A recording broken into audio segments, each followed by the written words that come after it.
Jesus answered, "You say so." The chief priests were accusing him of many things. Therefore Pilate again spoke to Jesus. "Have you no answer to give?" he asked. "Look at how many accusations they are making."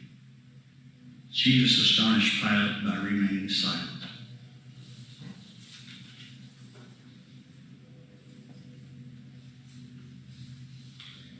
At the festival, the governor used to release a prisoner, and some were urging Pilate to do so at this time.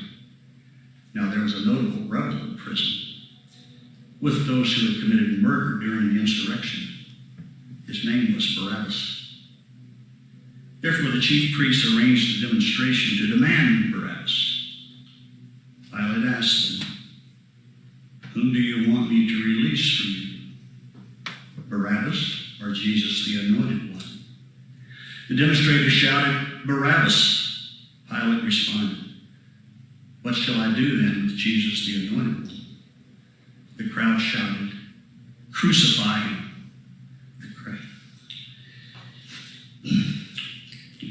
Pilate continued, "Are you certain of this guilt?" The crowd took up the chant, "Crucify him! Crucify him!"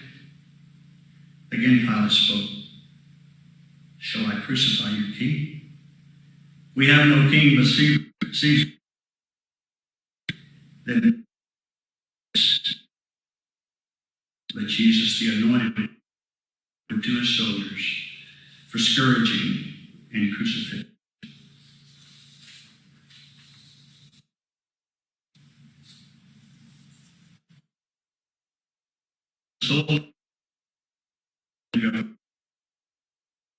There they assembled the whole battalion. Royal purple, thorns upon his head, and shoved a reed between his fingers for his. They began to mock him by kneeling before him and proclaiming, "Hail, King of the Jews!" They also sped upon him, coming in from the countryside. They compelled him to carry the cross. They brought Jesus to a place called Golgotha, which means skull, and there they crucified him.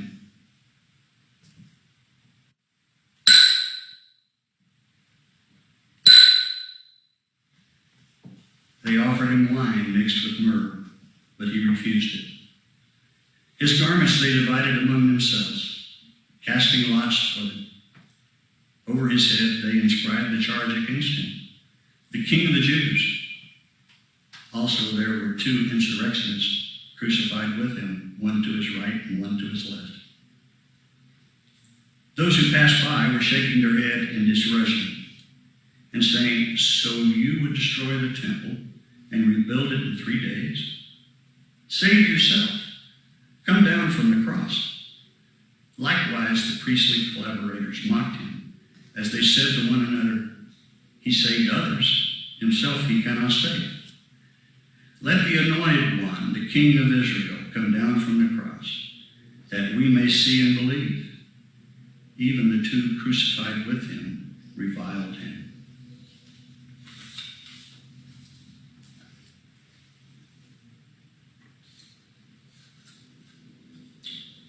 Now from midday there was darkness over the whole land until 3 in the afternoon. At that hour Jesus cried out in a loud voice, "Eli, Eli, lama sabachthani," which means, my God, why have you forsaken me?" Some of the bystanders said, "Look, he is calling for Elijah." One of them put a sponge full of vinegar on a stick and laid it to his lips. Others said, "Wait, let us see whether Elijah will come to take him down." Then Jesus, having uttered a loud cry, breathed his last breath.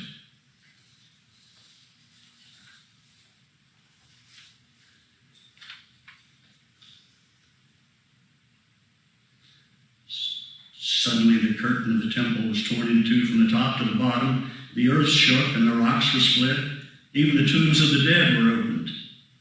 Now when the centurion on watch and others who were with him saw all that was taking place, they were filled with awe and said, "This man truly was God's royal son."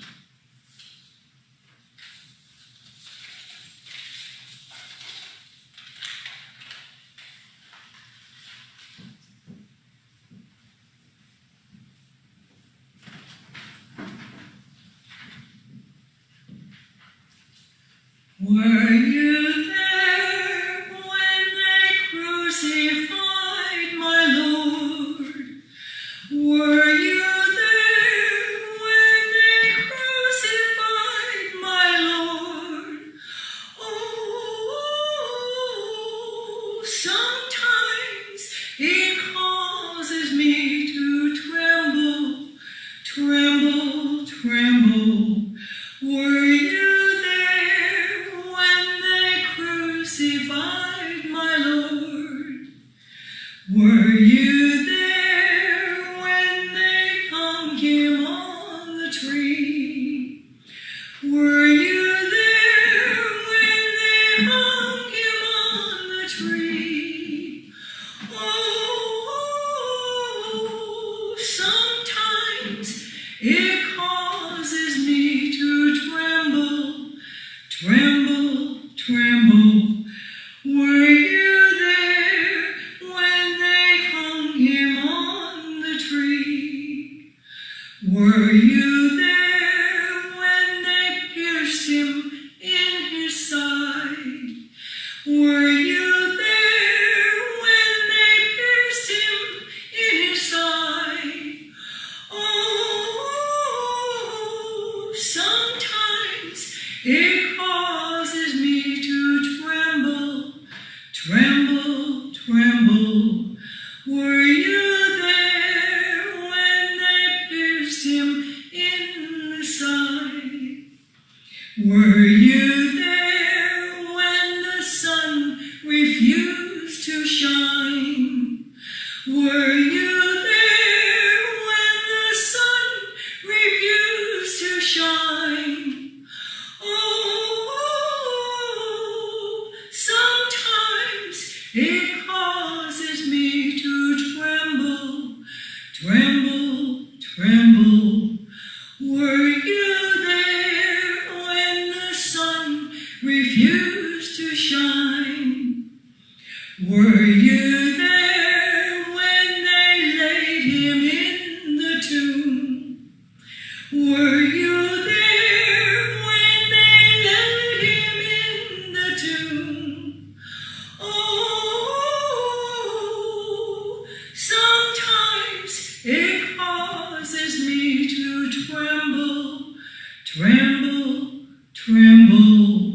Were you there when they laid him in the tomb?